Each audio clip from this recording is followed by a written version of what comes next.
Hello everyone, welcome back to my channel medico ma'am.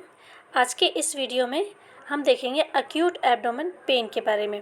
Acute abdomen pain क्यों होता है, इसके क्या रीज़न है, इसका जो डायग्नोसिस है वो हम कैसे करेंगे, इसके अलावा जो इसका फार्माकोलॉजिकल जो ट्रीटमेंट है वो मैं आपको इस वीडियो में बताने वाली हूँ। तो वीडियो बहुत ही इंटरेस्टिंग और आपके लिए एजुकेशनल पर्पज़ से है। ठीक है, हम कह सकते हैं कि बहुत ही इन्फॉर्मेटिव वीडियो है। तो आप वीडियो को लास्ट तक ज़रूर देखें और मैं आपसे ये कहना चाहूँगी कि इस वीडियो को देख करके आप किसी भी तरह का खुद ट्रीटमेंट करने की कोशिश नहीं करें। ये जो वीडियो है वो केवल आपके एजुकेशनल पर्पज़ के हिसाब से है। तो आप अगर किसी को इस प्रॉब्लम होती है एब्डोमेन पेन की, तो आप क्या कर सकते हैं, अपने फिजिशियन को दिखा करके और उससे ट्रीटमेंट ले सकते हैं। इस वीडियो को देख करके आप किसी भी तरह का ट्रीटमेंट फॉलो नहीं करें।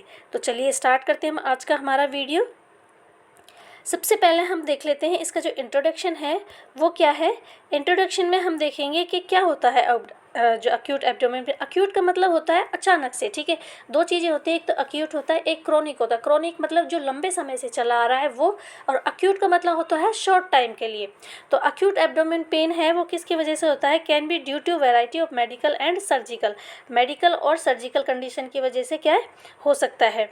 इसके अलावा it is important to make the diagnosis by eliciting a detailed history and doing the clinical examination. जो इसका डायग्नोस करेंगे हम उसको किस तरह से करेंगे, या तो फिर पेशेंट से हिस्ट्री लेंगे कि भाई तुम्हें एब्डोमेन पेन क्यों हो रहा है, क्या रीज़न है, तुमने ऐसा कुछ क्या खाया था। ठीक है, उसकी हिस्ट्री लेकर के, या तुम्हें किस साइड में इसका पेन हो रहा है, तो उसको हम डिटेक्ट करके इसको डायग्नोस करने की कोशिश करेंगे कि उसका जो एब्डोमेन पेन है वो क्यों हो रहा है। या फिर हम कुछ क्या टेस्ट वेस्ट करा करके और ये जानने की कोशिश करेंगे कि एक्यूट जो एब्डोमेन पेन है वो क्यों है। इसके बाद है हम देखते हैं इसका जो डायग्नोस्टिक क्राइटेरिया है वो क्या होना चाहिए। डायग्नोस्टिक क्राइटेरिया के लिए common cause of abdomen pain can be related to the organ in abdomen, metabolic और न्यूरोजेनिक डिसऑर्डर।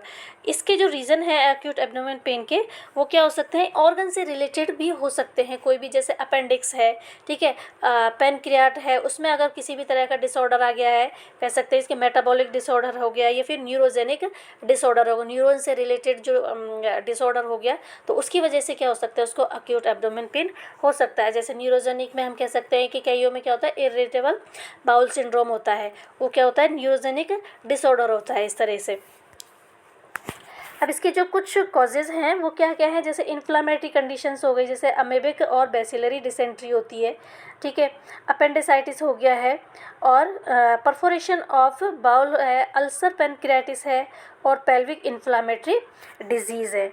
इनकी वजह से भी क्या हो सकता है, एक्यूट एब्डोमेन पेन हो सकता है। इसके अलावा जो मैकेनिकल ऑब्स्ट्रक्शंस आ गया है, जैसे इंटेस्टाइनल ऑब्स्ट्रक्शन हो गया है, रीनल की कुछ प्रॉब्लम हो गई है उसकी, ठीक है, किडनी में अगर स्टोन वगैरह है तो उसकी वजह से भी क्या हो सकता है, उसको पेन हो सकता है। यूरिट्रिक और बाइलरी जो कोलिक है उनकी वजह से भी क्या हो सकता है, इसका एब्डोमेन पेन हो सकता है। तो ये क्या है, कुछ डायग्नोस्टिक क्राइटेरिया है जिसके आधार पर ये डायग्नोस किया जाता है कि उसको एब्डोमेन पेन क्यों है।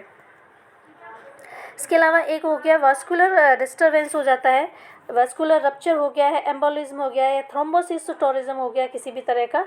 तो ये कुछ क्या है, डायग्नोस्टिक क्राइटेरिया है। अब हम देखते हैं इसका जो ड्रग ट्रीटमेंट है, इस जो एक्यूट एब्डोमेन पेन होता है उसमें कौन कौन सी ड्रग डॉक्टर के द्वारा प्रेस्क्राइब की जाती हैं। तो आपकी नॉलेज के लिए मैं बता दूं कि कौन कौन सी जो ड्रग है इसमें दी जाती है। Treatment of acute abdomen pain depends upon the cause of pain. Pain का क्या कारण है उसके ऊपर डिपेंड करता है कि उसको कौन सी मेडिसिन दी जानी है। फॉर ऑब्स्ट्रक्शंस और कॉलिकल पेन ड्यू टू स्पाज्म, जैसे किसी में पेट में स्पाज्म हो गया, उसकी वजह से क्या हो रहा है, उसको कोलिक पेन हो रहा है, बहुत ज़्यादा तीखा जो पेन होता है वो हो रहा है, ठीक है।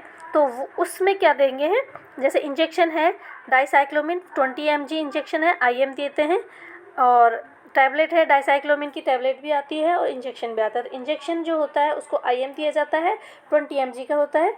इसके अलावा जो टैबलेट होती है वो 20 mg की है, और उसको कैसे SOS कंडीशन में दे सकते हैं, जब भी पेट में दर्द हो तो उसको दे सकते हैं। Severe pain due to the other causes, उसमें क्या दे सकते हैं, पेंटाजोसिन 30 mg IM इंजेक्शन है। फॉर इन्फेक्शन के लिए क्या दे सकते हैं इसमें, जैसे कैप्सूल एमोक्सिलिन है, TID मतलब 3 टाइम दी जाती है फॉर 5 डेज़ के लिए, 500 mg होती है। इसके अलावा मेट्रोनिडाज़ोल है, वो भी क्या करते हैं इसमें दे सकते हैं। अगर पेट में किसी भी तरह का कोई इन्फेक्शन है, इन्फेक्शन को कंट्रोल करने के लिए, उसको रोकने के लिए क्या दी जाती है, एंटीबायोटिक दी जाती है। तो एंटीबायोटिक में एमोक्सिलिन और मेट्रोनिडाज़ोल दे सकते हैं। इसके अलावा जो इसके साइड इफ़ेक्ट है, जो टैबलेट्स हैं, उनके क्या क्या साइड इफ़ेक्ट हो सकते हैं, जैसे मेट्रोनिडाज़ोल है, उसके जो कॉजेज़ हैं वो उसके जो साइड इफ़ेक्ट हो सकते हैं वो क्या, एनोरेक्सिया, नोज़िया और मेटालिक टेस्ट इन माउथ, ये क्या होते हैं, इसके कुछ साइड इफ़ेक्ट होते हैं जो मेट्रोनिडाज़ोल इसमें दी जाती है टैबलेट। ठीक है, अब पेशेंट एजुकेशन क्या देनी चाहिए। पेशेंट एजुकेशन में